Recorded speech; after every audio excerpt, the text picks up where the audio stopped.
शक्ति, मां शक्ति, मां शक्ति।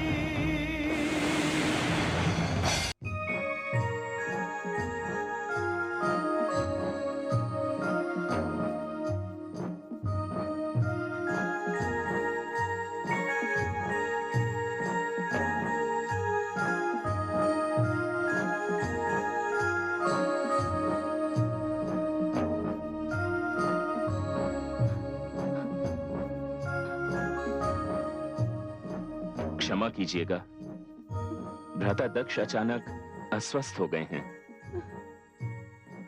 इसलिए मैं नारद भ्राता दक्ष का स्थान ग्रहण कर रहा हूं। हे भोलेनाथ,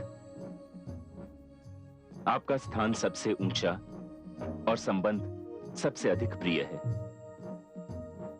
यदि पुत्री गौरी से कोई भूल हो जाए तो अपने आप को श्रेष्ठ जानकर उसे क्षमा कर दीजिएगा।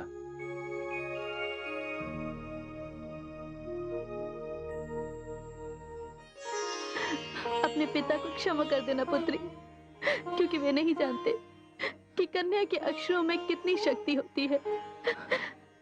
आज उनका अभिमान पराजित हो गया, उनका अहंकार चूर चूर होकर बिखर चुका है। अब उनके पास घृणा करने के लिए बचा ही क्या है। जा मेरी लाडली जा, अपना घर बसा। ससुराल जाकर अपनी मायके को न भूल जाना। माँ, अपनी माता को मत भुलाना।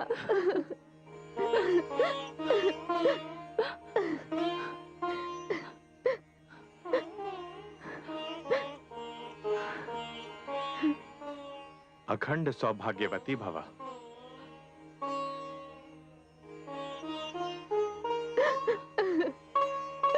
गौरी,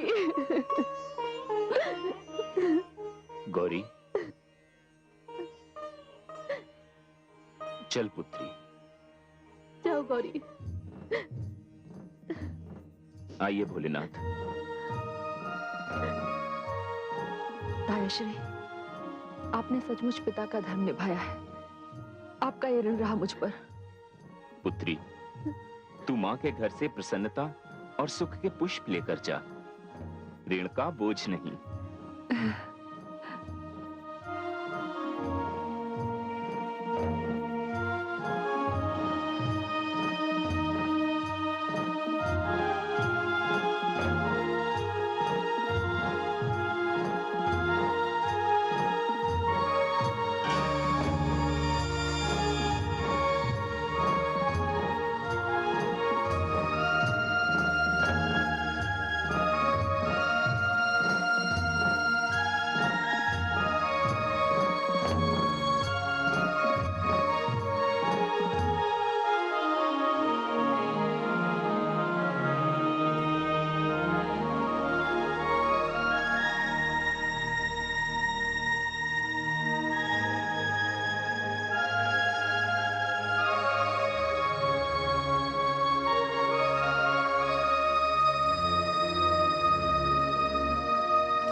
आइए देवी गौरी, अपने निवास स्थान कैलाश पर आपका स्वागत है।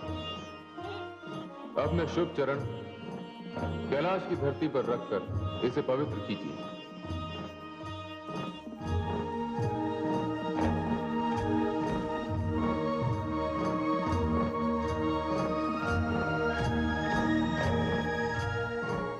मैं आप सबका आभारी हूं।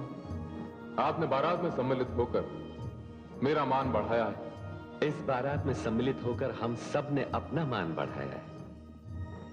महादेव जैसा सुंदर दूल्हा और देवी गौरी जैसी सुंदर दुल्हन की जोड़ी के दर्शन अब और हमें कहां होंगे। अब हमें जाने की आज्ञा दीजिए।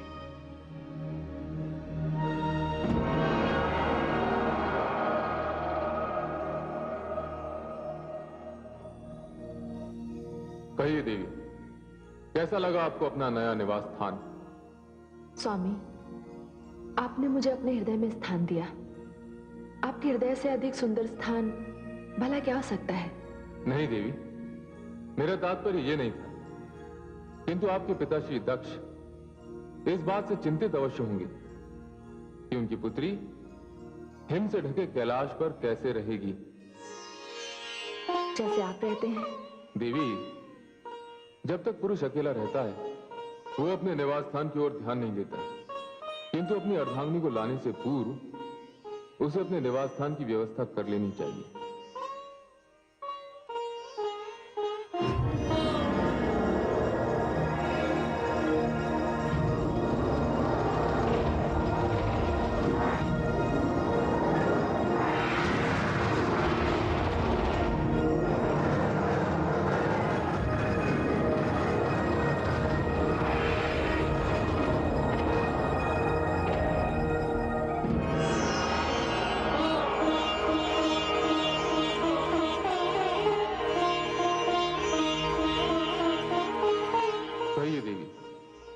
कैसा लगा आपको अपना नया निवास स्थान?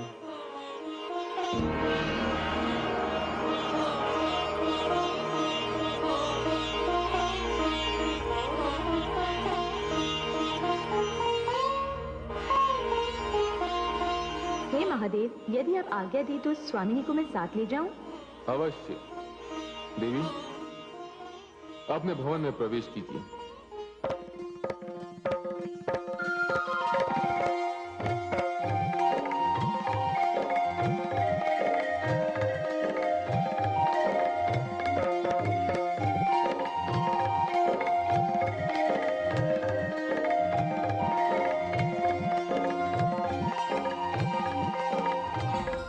केवल आपका मान रखने के लिए मैंने पुत्री गौरी का विवाह शिव के साथ किया।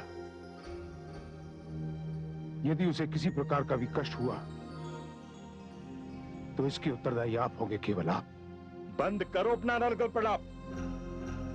उसके सुख का तो तुझे ज्ञान ही नहीं है।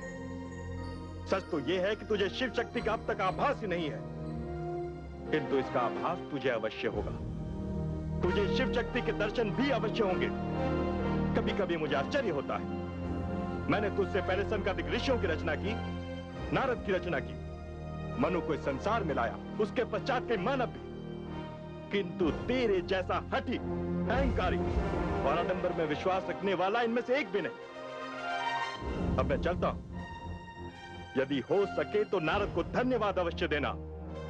उसने तेरे सम्मान की रक्षा की और पुत्री गौरी को सम्मान पूर्वक यहां से विदा किया। पिताश्री, उन्हें मैं कभी क्षमा नहीं करूंगा। वही इसके सबसे बड़े कारण है। मेरी पुत्री गौरी हिम से घिरे हिमालय पर खुले आकाश के नीचे अनगिनत कष्ट सहती हुई उस निर्धन निर्लज्ज शिव के साथ बैठी होगी।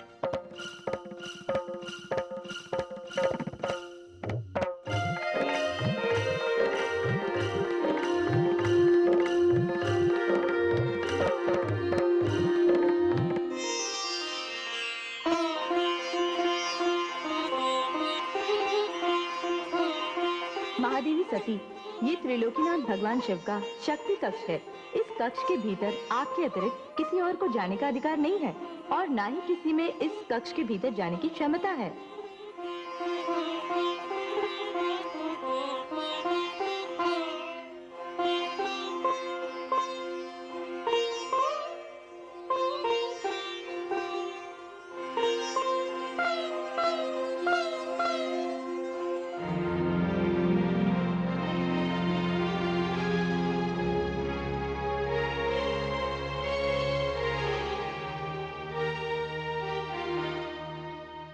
देवी, समस्त अतिथिगण सम्मान पूर्वक विदा हो गए। जिन्हें आपने निमंत्रण देकर बुलाया था, उन्हें पुत्री की विदाई से पहले ही आपने बुला दिया। अतिथियों को घर बुलाना और उनसे ना मिलना क्या कोई क्षम्य कार्य था? परंतु आपको कौन समझाए?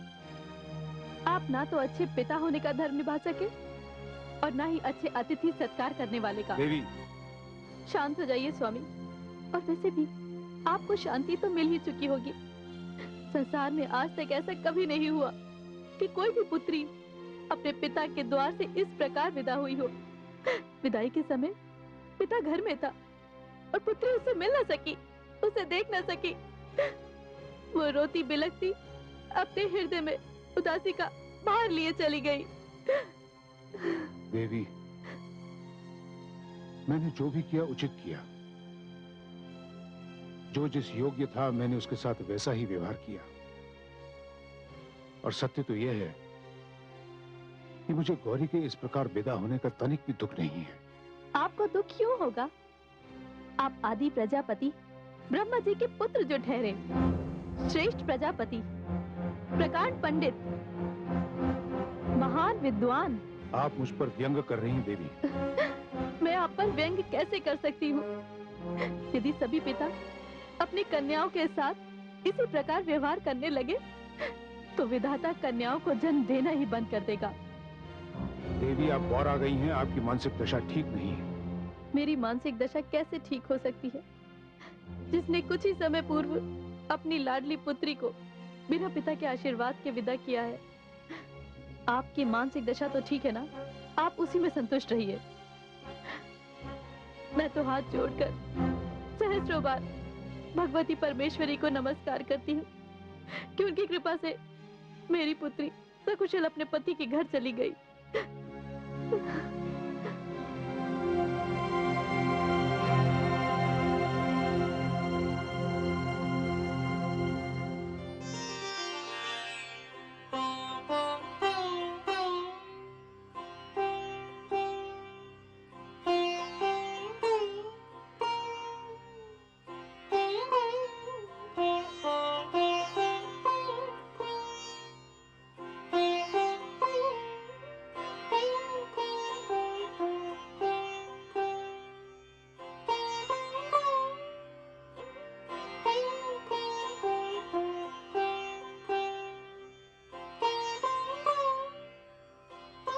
महादेवी सती,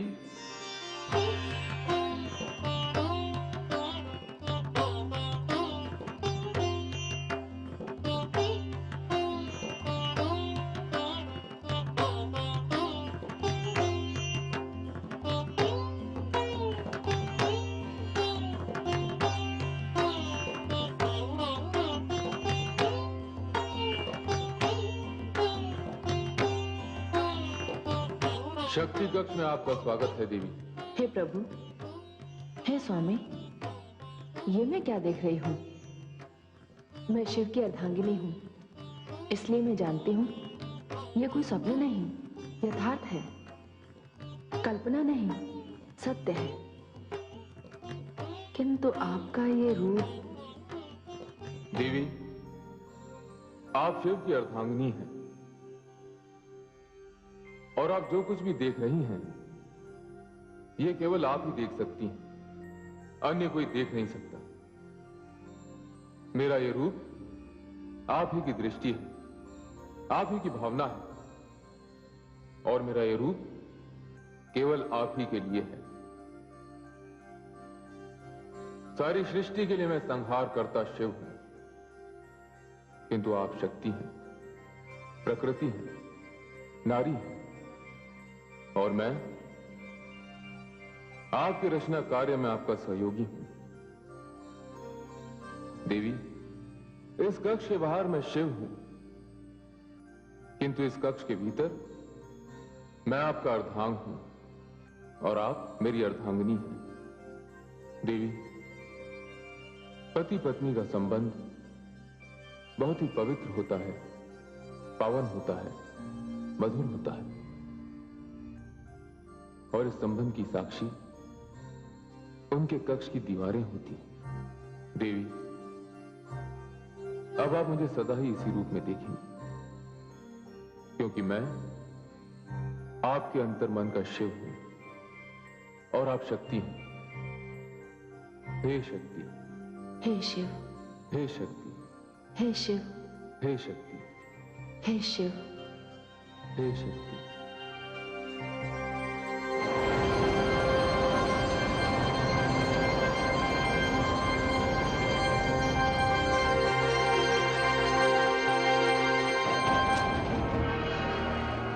नारायण नारायण।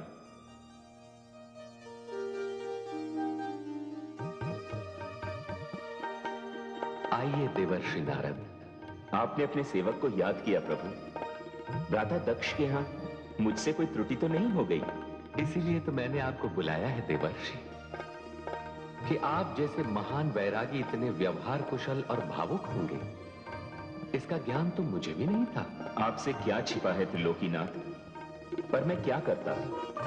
भ्राता दक्ष पुत्री गौरी पर अन्याय करने जा रहे थे। मैं वैरागी हुआ तो क्या हुआ, अपनी पुत्री पर मैं अन्याय कैसे सहन कर लेता। और सच पूछिए तो पहली बार मुझे यह ज्ञात हुआ कि मानव मोह माया के बंधन में कैसे बंध जाता है। इसीलिए तो आपके नाम का भजन कीर्तन करने वाला ये नारद जब अपनी पुत्री गौरी को विदा करने लगा तो उसके नेत्र भर आए। ये तो मैंने देखा देवर्षि। आप तो जानते हैं कि आप और प्रजापति दक्ष दोनों ही ब्रह्मा जी की संतान हैं। आपके स्वभाव और सरलता पर जितना अभिमान किया जा सकता है, उतना ही अहंकार और अभिमान पर दुख प्रकट किया जा सकता है। और इसीलिए तो कहा जाता है कि आदि जल से भरी गगरी सदैव छलकती रहती है। उधर भगवान शिव को देखिए, यदि उनके स्थान पर कोई और होता तो इतना अपमान करने वाले दक्ष का तुरंत वध कर देता।